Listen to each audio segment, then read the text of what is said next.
Hello জনগণ, কি অবস্থা সবার? আমি এই যে ঠোঁটের মধ্যে রং মেখে সংসেজে এখন একটু হ্যাপি হওয়ার ট্রাই করতেছি। মুকেশ আম্বানির পোলা অনন্ত আম্বানির প্রি ওয়েডিং এ যে জাঙ্গল থিমের একটা পার্টি ছিল না, সেখানে আমিও কিন্তু দাওয়াত পাইছিলাম। তো সেই দাওয়াতে পরার জন্য এই ড্রেসটা আমি অর্ডার করছিলাম। এখন বিষয় যেটা হয়েছে, আমি অনেক ব্যস্ততার কারণে যাইতে পারি নাই, সেটা আলাদা ব্যাপার। তো ভাবলাম এত সুন্দর একটা ড্রেস যেটা আমি ইয়ান্ডারলি থেকে অর্ডার করছিলাম, যেটার মধ্যে এত সুন্দর জঙ্গলের ছবি আঁকা, সেই ড্রেসটা ওদের প্রি ওয়েডিং এ পড়তে পারি নাই দেখে কি আমি আমার আলমারিতে ফালায় রাখবো? সেটা পরে আমি আজকে বাইরে যাব। তো এই যে ড্রেসটা পরে আমি চলে আসছি। ওই প্রি ওয়েডিং এ যদি আমি এই ড্রেসটা পরে যাইতাম আর আমার কোলে ডোরারে নিয়ে আমি যাইতাম, তাহলে ভাই আলিয়া ভাট আর রাহাকে কেউ দেখতো না। সব ম্যাগাজিনের ফ্রন্ট পেজে অদিতি আর ডোরা থাকতো। যাই হোক, আমি মিলাই একটা ব্যাগও নিয়ে। তো এখন আমি যাব টুকটাক কিছু শপিং থেকে তোমাদের ভাইয়াকে বলছি আমাকে একটু কফি ডেটে নিয়ে যাবে। এই যে আমি একটা চশমা পরে নেমে গেছি, নেমে দেখলাম গাড়ির উপরে কে যেন তেনা বিছায় রাখছে।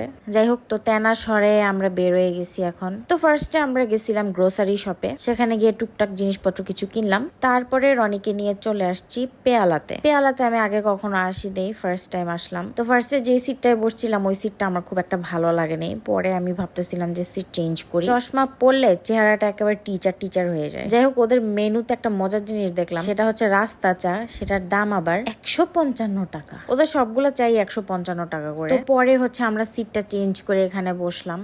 এই সিটটাতে একটা ভালো জিনিস হচ্ছে, এখানে বসে আমি দেখতে পারবো আমার জন্য ওরা যে খাবার বানাইতেছে সেটা। তো ওই যে বার্গারটা দেখতেছে ওইটা আমার জন্য বানাইতেছে, এবং খাবার বানানো দেখে আমার আরো বেশি ক্ষুধা লেগে গেছে। তো আমি এদিক দিয়ে রনিকে টানাটানি করতেছিলাম যে আসো একটা ছবি তুলি, কিন্তু আমার জামাই এক্সপ্রেশনও দিতে পারে না। ভাই, আমি যে রিসেন্টলি একটু রনির সাথে আমার ভিডিও দেওয়া শুরু করছি, প্লিজ তোমরা কেউ নজর লাগাও না। আমার কাজ্জাকাটি করতে ভালো লাগে। জামাই দুইটা ভালো কথা বললে মনে হয় দুনিয়াটা স্বর্গ, আর একটু অ্যাটিটিউড দেখালে মনে হয় দুনিয়াটা পুরা নরক। এখন কি করব, আমার দুনিয়াটা ঘিরাই এই ব্যাটাটা। আমাদের মেয়ে মানুষদের এটাই তো ফল্ট, আমরা একজনকে নিজেদের দুনিয়া বানাই ফেলি এবং এত বেশি অবসেসড হয়ে যাই। ওসব কবি কথা বাদ দেই। তো এই যে আমাদের বার্গার চলে আসছে। ওরা ওদের পেয়ালা নামটাকে খুব সিরিয়াসলি নিছে, বুঝছো? ওরা যত খাবার সার্ভ করে এরকম পেয়ালা টাইপ ইয়াতেই সার্ভ করে। আর ওদের বার্গারটা ভাই এত স্পাইসি ছিল, আমি না খাইতে পারি নাই, বাট বার্গারটা ইয়াম, অনেক মজা ছিল। তো বুর্গার খেয়ে যে বের হয়ে গেছি। ভালো গরম পড়ছে কিন্তু ইদানি। বাজার ঘাট যা করা হয়েছে এগুলা বাসায় রেখে রাতে খাইতে আমরা আবার বেরোবো। তার আগে একটু কফি খাইতে আমরা গেছিলাম নর্থ এন্ড বন্ধ হয়ে গেছিল, তাই চলে গেছিলাম কোল অ্যান্ড কফিতে। আমি অর্ডার করছিলাম আইসড সল্টেড ক্যারামেল, আর রনি কি যেন একটা অর্ডার করছিল, দাঁড়াও আমি তোমাদেরকে দেখাইতেছি। সেই সাথে একটা স্ট্রবেরি চিজ কেকও অর্ডার করছিলাম। তো ওরা খাবার আনতেছে, আর এদিক দিয়ে আমি একটা কনসিলার খুব ডার্ক একটা শেডের কিনছি। তো এটাই আর কি দেখতেছিলাম বসে বসে। তো রনি যেটা অর্ডার করছিল ওটা স্পেশাল মিক্স অর সামথিং ছিল, ভুলে গেছি আমি। তো আমি ওকে বললাম কি যে দাও তোমারটা একটু টেস্ট করি, আমারটাও তুমি একটু টেস্ট করো।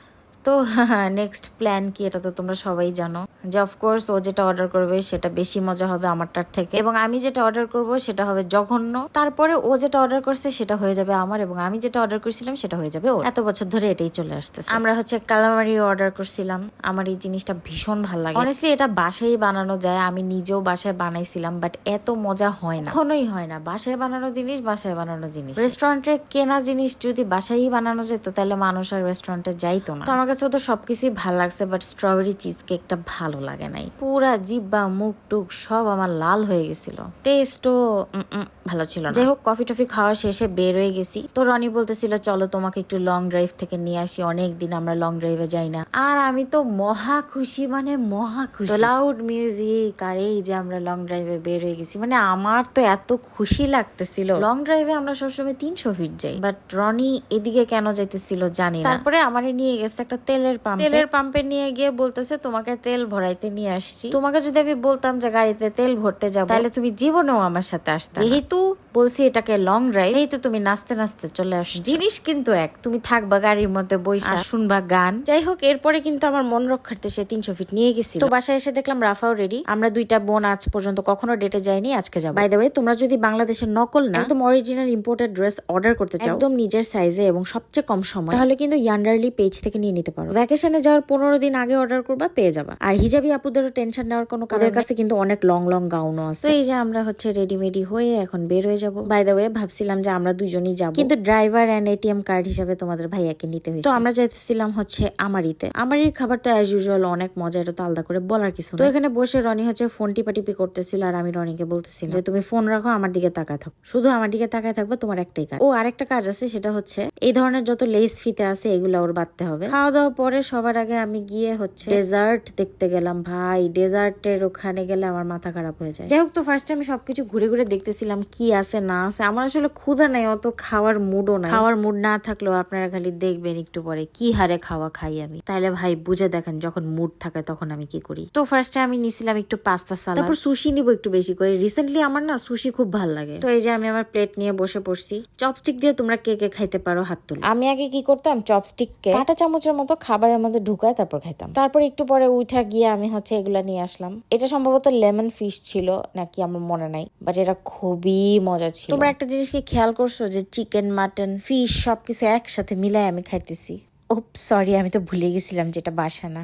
বাসায় তো হাড্ডি চাবায় না খাইলে আমার মন ভরে না। যাই হোক, আমি এই যে ফিশটা আবার নিয়ে আসছি, সুশিও আবার নিয়ে আসছি, বিকজ এই দুইটা আমার কাছে ভীষণ ভালো লাগছে। বাই দ্য ওয়ে ওদের কিন্তু কুলফিও ছিল, তো আমি খাওয়া দাওয়া শেষ করে কুলফি নিয়ে আসছি। আচ্ছা ওয়েট, আমি তোমাদেরকে দেখাই ওরা কুলফিটা কেমনে বানায়। কুলফিটা লাইভ ছিল। তো ওরা হচ্ছে নিচে একটা বাকেট না কিসের মধ্যে যেন এই কুলফিটা রাখে, তারপর কেউ এসে চাইলে কুলফিটা দেয়। তারপর এটার উপরে তুমি কি কি নিতে চাও সেটা তুমি নিজে কাস্টমাইজ করে নিতে পারবা। তো আমি হচ্ছে একটু বাদাম নিছিলাম, তারপরে যে এটা নিলাম, এটা কি ভাই নুডলস সিদ্ধ আর কি। আর রুয়াফজা ছিল, রুয়াফজাই সম্ভবত, বাট আমি ওটা নেই বিকজ আমার ভালো লাগে না। আর কুলফিটার টেস্ট অনেক ভালো ছিল। যাই হোক, খাওয়া দাওয়া শেষ করে আমরা বের হয়ে গেলাম। বাই দ্য ওয়ে এই ড্রেসটা নিয়ে আরেকটা কথা বলে, সেটা হচ্ছে তোমাদেরকে তো একটু আগে বললাম যে ড্রেসগুলো তোমরা প্রি অর্ডার করতে পারবা, বাট মজার বিষয় হচ্ছে তোমাদের সাইজ যদি স্টকে থাকে তাহলে প্রি অর্ডারও করা লাগবে না, জাস্ট ক্যাশ অন ডেলিভারি। যাই হোক, তো সবাই ভালো থাকো, সুস্থ থাকো, দেখা হবে পরবর্তী ভিডিওতে। আল্লাহ হাফেজ।